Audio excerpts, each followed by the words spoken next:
A top Vietnamese property tycoon was sentenced to death on April 11 in one of the biggest corruption cases in history, with an estimated $27 billion in damages. A panel of 3 handpicked jurors and 2 judges rejected all defense arguments by Trung My Lan, chair of major developer Van Thin Phat, who was found guilty of swindling cash from Saigon Commercial Bank, SCB, over a decade. The defendants' actions eroded people's trust in the leadership of the Communist Party and state, read the verdict at the trial in southern business hub Ho Chi Minh City. Lan denied the charges and blamed her subordinates. After a 5-week trial in business hub Ho Chi Minh City, 85 others also face verdicts and sentencing on charges ranging from bribery and abuse of power to appropriation and violations of banking law.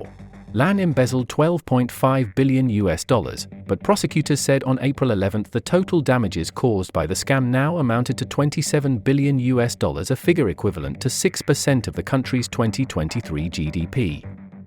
The death sentence is an unusually severe punishment in such a case. She and the others were arrested as part of a national corruption crackdown that has swept up numerous officials and members of Vietnam's business elite in recent years. Lan appeared to say in final remarks to the court last week that she had thoughts of taking her own life. "In my desperation, I thought of death," she said, according to state media. "I am so angry that I was stupid enough to get involved in this very fierce business environment, the banking sector, which I have little knowledge of." Hundreds of people began to stage protests in the capital Hanoi and Ho Chi Minh City, a relatively rare occurrence in the one-party communist state, after Lan's arrest in October 2022. Police have identified around 42,000 victims of the scandal, which has shocked the Southeast Asian country. Lan, who is married to a wealthy Hong Kong businessman also on trial, was accused of setting up fake loan applications to withdraw money from SCB, in which she owned a 90% stake. Police say the scam's victims are all SCB bondholders who cannot withdraw their money and have not received interest or principal payments since Lan's arrest. Prosecutors said during the trial they had seized more than 1,000 properties belonging to Lan.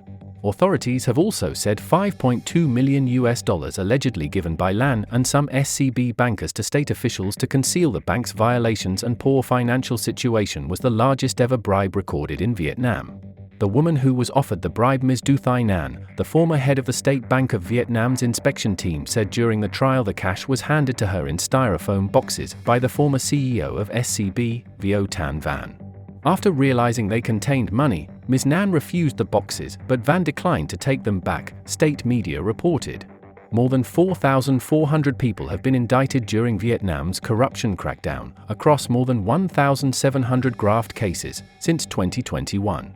A top Vietnamese luxury property tycoon Duong Dung, head of the Tan Hoang Minh Group, was sentenced to 8 years in prison in March after he was found guilty of cheating thousands of investors in a $355 million bond scam.